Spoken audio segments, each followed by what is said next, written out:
प्रिय भाइयों और बहनों, आज हम बाइबल के उस महत्वपूर्ण प्रसंग पर विचार करेंगे जब प्रभु यीशु को क्रूस पर चढ़ाए जाने के बाद कब्र में रखा गया। यह घटना हमारे विश्वास की नींव है, क्योंकि यह हमें यीशु के बलिदान और उनके पुनरुत्थान दोनों की गवाही देती है। बाइबल की गवाही: जब यीशु ने क्रूस पर अपने प्राण त्याग दिए तो यहूदी रीत के अनुसार उनके शरीर को सूर्यास्त से पहले दफनाया जाना आवश्यक था। उस समय एक धनवान व्यक्ति था जिसका नाम अरिमथिया का यूसुफ था।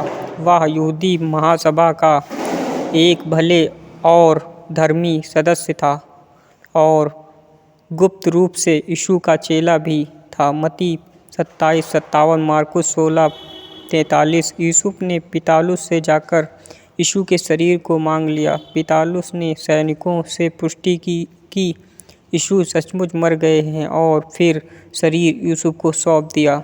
कब्र कहाँ थी?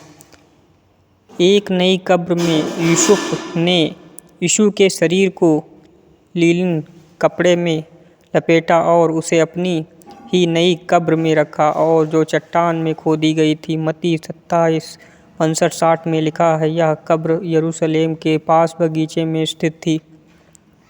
बगीचे में यूहन्ना 19:41-42 बताता है कि जहाँ यीशु को क्रूस पर चढ़ाया गया था वहाँ एक बगीचा था, और बगीचे में कई कब्रें थीं जिनमें अब तक की किसी को नहीं रखा गया था। वहीं यीशु को दफनाया गया। बड़ा पत्थर लुढ़काकर बंद किया गया।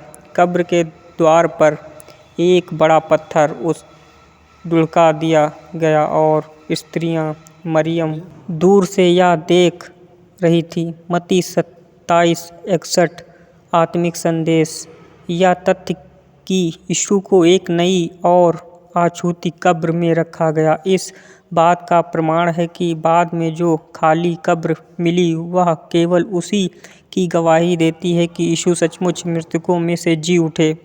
यूसुफ और निकोदेमुस यूहन्ना 19:39 जैसे गुप्त चेले उस समय सामने आए। यह हमें सिखाता है कि संकट के समय हमें भी अपने विश्वास को समर्पणपूर्वक प्रकट करना चाहिए।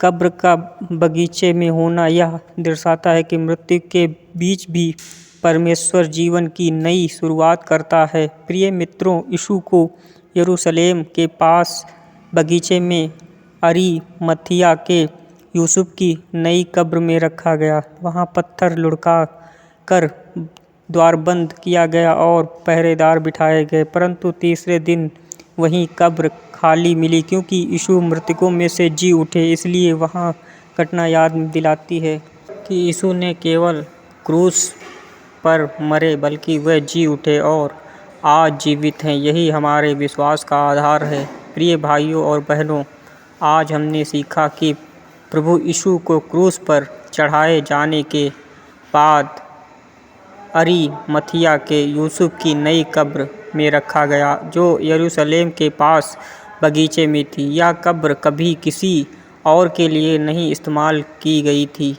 हाँ, एक बड़ा पत्थर लुढ़का कर उसे बंद किया गया और पहरेदार बिठाए गए, लेकिन तीसरे दिन वही कब्र खाली मिली, क्योंकि यीशु मसीह मृतकों में से जी उठे। यही सच्चाई हमारे विश्वास की नींव है। याद रखें, यीशु जीवित हैं और आज भी हमें अनंत जीवन और उद्धार प्रदान करते हैं। यदि यह संदेश आपके आशीषमय रहा हो तो वीडियो को लाइक करें, अपने मित्रों और परिवार के साथ शेयर करें। हमारे चैनल यीशु की वाणी को सब्सक्राइब करना ना भूलें कि आप और भी आत्मिक संदेशों से आशीषित हो सके। प्रभु यीशु आपको सबको आशीष दे। यीशु को कब्र में रखा गया ताकि हम अपने जीवन में अनंत पाएं।